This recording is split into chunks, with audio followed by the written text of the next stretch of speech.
Et à 8h39 sur Europe 1, nous retrouvons Judith Vintraube. Bonjour Judith. Bonjour Alexis, bonjour à tous. Vous êtes journaliste au Figaro, spécialiste des questions politiques. Et ce matin, Judith, vous revenez sur les 20 ans du non au référendum sur la Constitution européenne.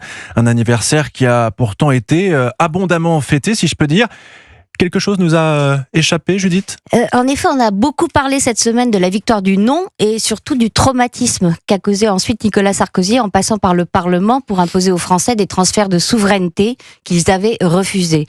Je ne conteste pas le déni démocratique, mais cette version de l'histoire est bien commode pour les gouvernements qui se sont succédés depuis. Elle leur a permis à tous de se défausser sur l'Europe de leur propre défaillance dans tous les domaines. À quoi pensez-vous précisément, Judith ? Prenez l'économie. Est-ce la faute de l'Europe si notre industrie ne représente plus que 9% de notre PIB contre 15% en moyenne dans la zone euro? Si notre taux de chômage est aujourd'hui supérieur à la moyenne européenne et menace de monter encore? Depuis 20 ans, notre taux de pauvreté, lui aussi, ne cesse d'augmenter. La faute encore à cette méchante Europe libérale qui mettrait à bas notre modèle social alors que nous sommes aujourd'hui les champions de l'OCDE en termes de prélèvements obligatoires et de dépenses publiques. Soyons sérieux.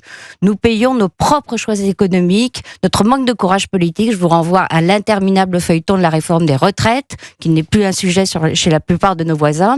Et parfois aussi nous payons notre arrogance idéologique. Pourquoi par exemple avoir voulu laver plus vert que vert en imposant à nos agriculteurs des normes encore plus contraignantes que celles du Green Deal de Madame von der Leyen.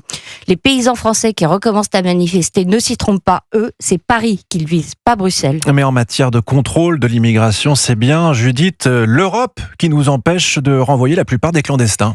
L'Europe ne facilite pas les choses, c'est certain. Mais dans ce domaine aussi, nos particularismes expliquent que nous ayons plus de difficultés que la plupart de nos voisins à maîtriser notre politique migratoire. À commencer par ce que l'on appelle la pompe aspirante, un système d'aide sociale parmi les plus généreux d'Europe.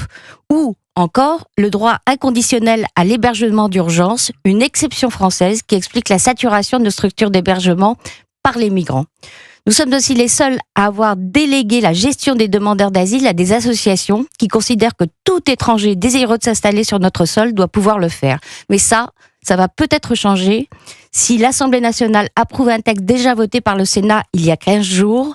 Bref, si nos élus prennent leurs responsabilités au lieu de tout mettre sur le dos de l'Europe. Eh bien, merci beaucoup, Judith Vintraube, journaliste au Figaro Magazine. C'était votre